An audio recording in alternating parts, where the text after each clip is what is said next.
এই অঙ্কটি pipe and সিস্টেমের খুবই গুরুত্বপূর্ণ একটি অঙ্ক। তোমাদের যদি পাইপ অ্যান্ড সিস্টেম চ্যাপ্টারের পুরো ধারণা বা পুরো কনসেপ্ট ক্লিয়ার থেকে থাকে তবেই কিন্তু এই প্রশ্নটা কয়েক সেকেন্ডে ঠিক করে করা সম্ভব।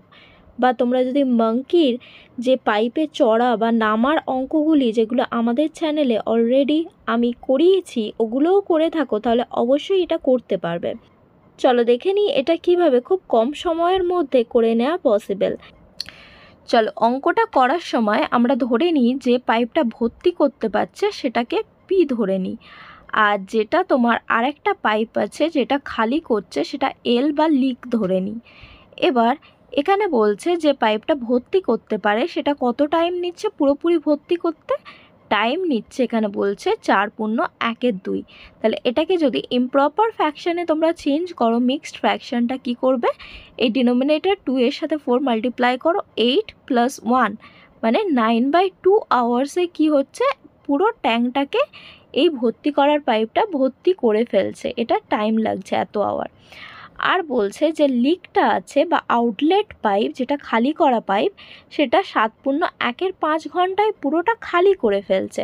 তাহলে 7/1/5টাকে চেঞ্জ করো ইমপ্রপার ফ্র্যাকশানে, 7 5 35 + 1 মানে হচ্ছে 36/5। তাহলে এত আওয়ার হচ্ছে যেটা লাগছে পুরো ট্যাঙ্কটাকে খালি করতে এই আউটলেট পাইপটার। এবার টোটাল ট্যাঙ্কটার ক্যাপাসিটি আমরা জানি না, সেটাকে ধরে নাও টোটাল ওয়ার্ক বা টোটাল ক্যাপাসিটি। সেটা কিভাবে তুমি ধরে নেবে যাতে করে তোমার ক্যালকুলেশনটা ইজি হয়, এর যে নিউমারেটরটা আছে আর এর যে নিউমারেটর আছে সেটার এলসিএম দেখো, 9 হচ্ছে 36-এর একটা ফ্যাক্টর মানে 36ই হয়ে যাবে এখানে এলসিএম। তাহলে 36 ইউনিট আমরা ধরে নিচ্ছি কি যে টোটাল ওয়ার্কটা হচ্ছে 36 ইউনিট। তাহলে এবার এফিসিয়েন্সি আমরা বের করে নিতে পারবো, মানে 1 ঘন্টায় কত কাজ করছে এই পাইপটা সেটা কি হবে 36 total work divided by time efficiency হয়।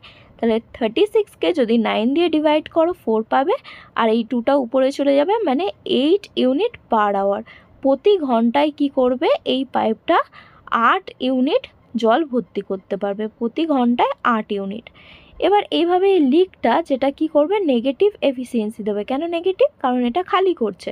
তাহলে 36 ডিভাইডেড বাই 36 যদি করো 1 আর এই 5টা উপরে যাবে তাহলে 5, তাহলে -5 ইউনিট পার আওয়ার মানে প্রতি ঘন্টায় এই লিক বা আউটলেট পাইপ যেটা আছে 5 ইউনিট জল খালি করতে পারবে। এবার বলছে দুটো পাইপ অল্টারনেটিভলি চলছে, মানে এটা যদি 1 ঘন্টা চলে পরের 1 ঘন্টায় এটা চলছে, মানে প্রথম 1 ঘন্টায় এটা যদি চলে আর পরের 1 ঘন্টায় যদি এটা চলে তাহলে 8 - 5 মানে 3 ইউনিট পার 2 আওয়ার, মানে 2 ঘন্টায় কি করবে এরা 3 ইউনিট ভর্তি করতে পারবে। তাহলে আমি লিখতে পারি এখানে 2 ঘন্টা ওদের সময় লাগবে 3 ইউনিট ভর্তি করতে, যদি অল্টারনেটিভলি মানে এটা একবার আসছে তার পরের ঘন্টায় ওটা একবার চলছে বা আসছে। এবার দেখো এখানে যেহেতু লিক আছে তোমরা অনেকে অনেক জায়গায় শিখেছো যে যেটা পজিটিভ আছে এফিসিয়েন্সি সেটা টোটাল ওয়ার্ক থেকে বিয়োগ করে দাও তারপর অঙ্ক করো, কোনোভাবেই তোমার উত্তরটা মিলবে না। কেন, বিকজ কনসেপ্টটা তোমাদের ক্লিয়ার নেই।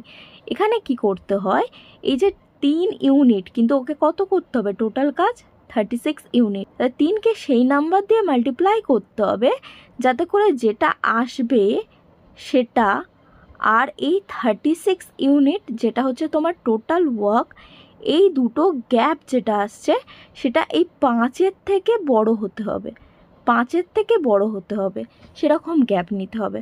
তাহলে তুমি যদি এটাকে ধরো তুমি 3 × 12 করে দাও ডিরেক্টলি তাহলে এটা হয়ে যাবে 36। তাহলে 36 আর 36-এর গ্যাপ কিন্তু তোমার এই 5-এর থেকে বেশি আসবে না, তাহলে তোমরা 12 নিতে পারবে না। যদি আমরা 11 নিই এখানে তাহলে দেখো 33 আসছে, তাহলে 33 আর 36-এর গ্যাপ 36 - 33 যদি করো 5-এর থেকে বড় আসছে না, তাহলে 11ও নিতে পারবে না। তাহলে কি নেব, ধরো 10 নিচ্ছি, 10 যদি নাও দেখো 3 × 10 = 30, তাহলে এখানে যদি আমরা 30 নিই দেখো 36 মাইনাস 30 মানে দেখো 6 আসছে, যেটা এই 5-এর থেকে বেশি। তাহলে আমরা এখানে কী নেব, 10 নেব। ভুল করেও এর থেকে 36 থেকে 8টা বিয়োগ করে অঙ্কটা করবে না, ভুল হয়ে যাবে। তাহলে ইন্টু 10 এদিকে যেহেতু হচ্ছে, তাহলে এদিকেও ইন্টু 10 করে দাও।